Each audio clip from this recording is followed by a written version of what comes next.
Well, today is September 1st, and this month is traditionally the most active for tropical activity in the Atlantic. Let's bring in our hurricane expert, Dr. Steve Lyons.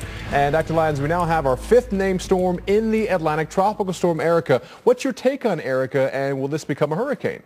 Well, it's poorly organized, and it depends on which model you look at. A couple of models bring it to Category 3, and some models completely dissipate it in 3 days. So this is one of the most diverse forecast options you've got in any tropical cyclone, and the reason for it, it's fairly poorly organized tonight.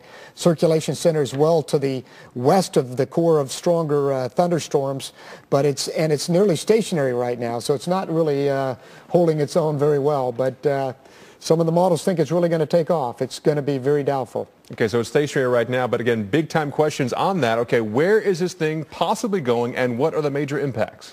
All right, well, let's look at the upper air and see what the circulation is doing in the upper air. Notice all these west winds in here. These are not a good sign for rapid development, that's for sure, so any development is going to be relatively slow, but it's basically going to move to the west-northwest, we think, and here's a projected path.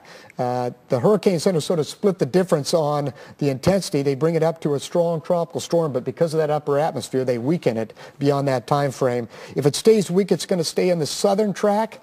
If it intensifies more quickly, it'll take a more northern track. But basically, over the next 5 days, it's going to scrape some rain across the northern Caribbean islands and potentially bring some rain to the extreme southeastern Bahamas. Other than that, it's not a threat to any other land area.